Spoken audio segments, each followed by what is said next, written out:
நம்ம SP Muthuraman sir தான் சொல்லுவார்.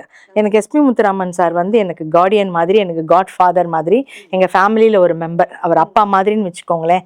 அவங்க தான் சொல்லுவாங்க, தூங்கும்போது கூட காலாட்டிக்கிட்டே இருக்கணும்டா, இல்லைனா நம்ம போயிட்டோன்னு எடுத்து புதைச்சிடுவாங்க அப்படின்னு.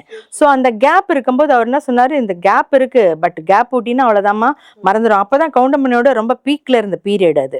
அப்போ வந்து சொன்னார், ஏதாவது ஒன்று இந்த கலை சம்மந்தப்பட்டதில் இருன்னும் போது, அப்போ நான் வந்து அகல் விளக்குன்னு ஒரு படத்துக்கு டப்பிங் பேசியிருந்தேன். அவர் கோபாலகிருஷ்ணன் சார் இன்ஜினியரு. அவர் வந்து அப்போவே கேட்டிருந்தார் என்ன, அம்மா நீங்கள் டப்பிங் பேசுகிறீங்களான்னாரு. டப்பிங்னா என்ன சார்னே, இப்போ உங்கள் கேரக்டர் நீங்கள் பேசுனீங்களே அதுதான் அதர் ஆர்டிஸ்ட்டுக்கு நீங்கள் பேசணும் அப்படின்னாரு. ஓ பேசலாமே, ஆனால் இப்போ முடியாதுங்க சார், கொஞ்சம் படங்கள் போயிட்டுருக்கு அப்படின்னு. ஸோ எனக்கு சட்டுன்னு அந்த கோபாலகிருஷ்ணன் சார் ஞாபகம் வந்தார். வந்தோடனே நான் சொன்னேன், சார் நீங்கள் கேட்டிருந்தீங்களே இப்போ கொஞ்சம் பண்ணலான்னு இருக்கேன், பண்ணலாமா சார்னு.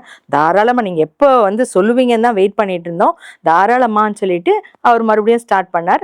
அப்படி ஸ்டார்ட் பண்ணது தான் டப்பிங் கேரியர். நான் ஆக்சுவலாக வந்து ஃபஸ்ட்டு வந்தது ஆர்டிஸ்ட் தான்.